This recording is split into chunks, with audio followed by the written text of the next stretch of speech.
धर्मांतराच्या छळाला कंटाळून 7 महिन्याच्या गर्भवतीने केली आत्महत्या. पती, सासू सासरे या तिघांना अटक. 7 महिन्याच्या एका गर्भवती महिलेनं गळफास घेऊन आत्महत्या केल्याचा धक्कादायक प्रकार सांगलीत घडला आहे. केवळ धर्मांतरासाठी सुरू असलेल्या छळाला कंटाळून ऋतुजा राजगे हिने हे पाऊल उचललं आहे आणि या आत्महत्येप्रकरणी पती, सासूसह सासऱ्यांविरोधात कोपवाड MIDC पोलीस ठाण्यामध्ये गुन्हा दाखल झालेला आहे. तिघांनाही अटक करण्यात आली आहे. सांगलीच्या यशवंतनगर परिसरामध्ये राहणारी ऋतुजा राजगे या विवाहित महिलेनं आपल्या राहत्या घरी गळफास घेऊन आत्महत्या केली. धक्कादायक बाब म्हणजे ऋतुजा ही 7 महिन्यांची गर्भवती होती.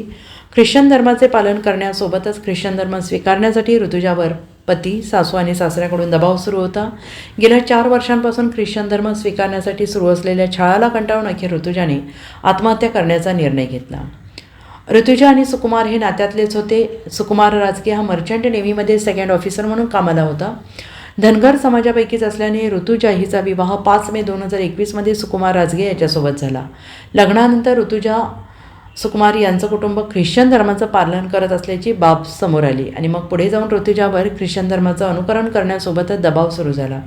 तिला वेगवेगळ्या चर्चमध्ये घेऊन जाण्याचा प्रकार सुरू झाला आणि एवढंच नव्हे तर एका चर्चच्या पादरीच्या माध्यमातून ऋतुजाचं धर्मांतर करण्याचा प्रयत्न सुरू करण्यात आला.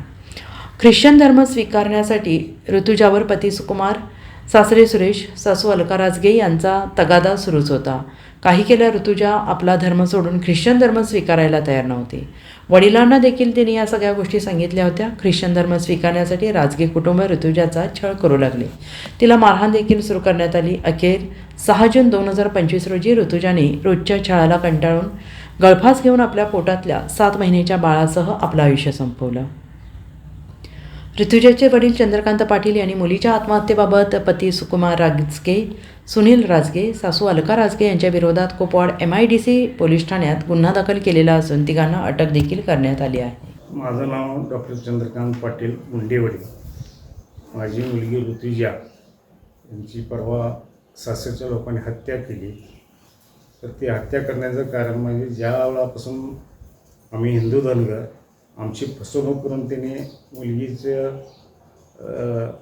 लग्न केलं. लग्न झाल्यानं कळलं की आमची फसवणूक केलेली आहे. त्यांनी काय फसवणूक केली तर ते ख्रिश्चन धर्माचे आचरण करत होते हे आम्हाला माहीत नव्हतं. आम्हाला लग्नानंतर माहीत झालं. लग्नात माहीत झालं त्यांनी ख्रिश्चन धर्मासाठी त्या मुलीवर दबाव टाकून चर्चला नेणे, ते फादरजवळ बसवणे, तिच्यावर मानसिक हे करणे असे प्रकार होऊ लागले. नंतर मुलीने मला सांगितलं 1.5-2 वर्षांना म्हणजे पाकच ह्याच्या ते सोसत होते. पण मला ज्यावेळा पक्क समजलं की मी बाळ निघून ये म्हटलं, मी जाऊन घेऊन आलो तिला. घेऊन आल्यानंतर त्यांच्या पतीचे सासूचे फोन आले मुलगीला लावून द्या. मी सतत त्यावेळेला सांगितले की मी मुलगीला लावून देत नाही. नंतर त्याची जावयाची मावशी व जावई असे दोघे मिळून आले, तिघेजण आमच्या घरी आले आणि तिने समजावण्याचा प्रयत्न करू लागले. मी आमच्या गावातील प्रतिष्ठित लोक बोलवली व त्यांच्यासमोर झाले की आता आम्ही पुन्हा तिला काय जबरदस्ती करत नाही, करायला लावत नाही, असं घेऊन जातो म्हणाले. असं सर्व समजावून आणि मी म्हणले की त्या सासू सासऱ्याजवळ माझी मुलगी राहता कामा नये, असे असेल तर लावून देणार. तर तसे जावई कबूल झाले व त्यांनी घेऊन गेले. नंतर त्यांनी पुण्यामध्ये राहायला गेले. पुण्यामध्ये राहायला गेले असताना सुद्धा सासू फोनवर किंवा दोघींचं जुगलबंदी चालायची. तर ती किरकोळ ती मुलगीसुद्धा मनावर घेत नव्हती. पण ती तिच्या आईला सांगत होती, मला काय कधी एवढं बोललेलं नाही. नंतर 20 मेपासून तिचा अतिशय मारहाण करून तिचा छळ करून चालू केला. त्यावेळा मात्र ती मुलगीनं सुद्धा थोडे सांगितले आम्हाला, आईला काहीतरी सांगितले असावी. नंतर 3 जूनला त्यांनी पुण्याहून सांगलीला आले. फार मारहाण करताना मुलगी निघून आली सांगलीला. ते पण सासरी आली. सासरे आल्यानंतर मी त्यांनी फार टॉर्चर केली तिला. मी सुद्धा गेलो होतो. मी सर्वांना समजावून सांगून आलो होतो. व ती गावी येणार होती 4-5 दिवसात आमच्या एका रिलेटिव्हच्या वास्तुशांतीसाठी येणार होती. त्यावेळा ही बाळ मंडळ अनेकदा सर्वजण बसून चर्चा करू.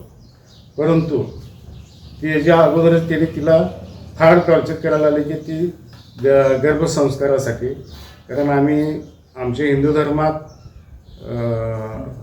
ढोवाळ जेवण म्हणतात त्याला, त्या ढोवाळ जेवणासाठी मी घेऊन येणार होतो. पण त्यांनी त्यांच्या पद्धतीनं करायचे असं तिला हे करायला लागते, टॉर्चर करत होते. पण आमच्या पद्धतीने करायला ती तयार नाही. आणि पप्पा म्हणले मला ठीक आहे म्हणलं बघू काय करायचं त्याच्यावर. नंतर तिनं मला काही कॉन्टॅक्ट केली नाही, डायरेक्ट जीवन संपवायला ह्यांनी कारणीभूत केले. म्हणजे 2 मुलाची तिने हत्या केली, 2 जीवाची तिने हत्या केली. आणि दुसरी गोष्ट म्हणजे वर्षभर तिने पैशाची मागणी होती की पप्पा मला तिने लग्नात काय दिलं नाही, मानपान नाही, असे तसे म्हणते. म्हणून मी फेब्रुवारी महिन्यामध्ये त्यांना एक 50,000 रुपये दिलेले होते. जवळ 3 वर्ष तिचा अभ्यास होता, MPSCची तयारी चालू होती. आणि अशी उलटसुलट घरचीच सासू जर मेन शिकवतो म्हणलेली तीच अशी बोलाली तर मम्मी मला आता शिकवणार, मम्मी मला आता बाहेर क्लास तर राहू देच, घरातसुद्धा नीट अभ्यास करू देणार, उठसूट काय तरच बोलतेत, काय तर बडबडत्यात चालू आहे. आता बाई आता करायचं करते, आम्ही केलं, शिकवायचा प्रयत्न आम्ही केला, आता तुझं तू नशीब म्हणलं, आता संसाराला तर लाग. मुलीनं तेही सुद्धा प्रयत्न करून व्यवस्थित सुरळीत संसार आपला कसा पार पाडेल. नवरा सोडून गेला नेवीला, 7 महिने गेला. तिथंसुद्धा आम्ही उठसूट मुलगीला आणून ठेवलं नाही का तर तुझ्या संसारासाठी म्हणलं. तिचं फॉलो कर त्याचं चालू होतं. त्यानंतर तिला अति त्रास होता आणि तिच्या बापानं जाऊन आणलं. जावायला स्पष्ट सांगितलं तुम्ही आम्हाला फसवून लग्न केलेलं आहे, आम्ही आमची मुलगी पाठवत नाही. 7 महिने आम्ही मुलगी घरी ठेवून घेतली. जावाय तिथून आल्यावर परदेशातनं मुलीला न्यायला आला. आम्ही ते पण म्हणलं 4 माणसं गोळ्या केल्याशिवाय आम्ही लावून देत नाही. 4 गावातली प्रतिष्ठित लोकं बोलवली. पुन्हा जावाय जाऊन त्याची मावशी आणि काकाला घेऊन आले. अगदी रात्री उशीरपर्यंत ती बैठक होती इथं. आम्ही असं तिला प्रेशर करणार नाही, पाठवून द्या, आमच्या विश्वासावर लावून द्या म्हणून मावशी काकानं आमच्या मुलीला नेलं. तिथंही जाऊन तगादा तोच होता. मग आमच्या नवऱ्याची स्पष्ट ताकीद जावायला केली, तुम्ही पहिले बाहेर माझ्या मुलीला पेशल ठेवा नाही तर काय खरं नाही. मग त्यांनी पुण्याला गेले, पण ते आईनं त्यांना त्यांचा संसार सुखरूप होऊच दिलेला नाही. माझ्या बाळाला माझ्या मुलीला आता राहिलं ते आनंद आम्हाला गगनात मावेन असं झालं. मी माझ्या पुढच्या तयारी लागले.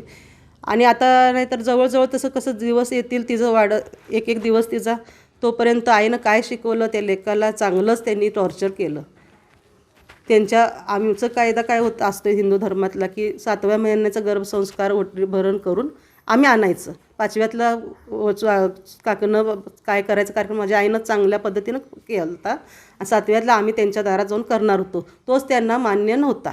पण माझी एकच मुलगी असल्यामुळं गावात आमचं नाव आहे, आम्हाला काय कमी आहे म्हणून आम्ही करणारच म्हणून ह्याच्यावर मी जावायला ठाम सांगितलं होतं. माझी भावकी तुमच्या दारापर्यंत अजून नाही, माझी पायी पाहुणे नाही, आणि आम्ही येणारच आणि आम्ही करणारच, हा माझा जावायला शब्द होता.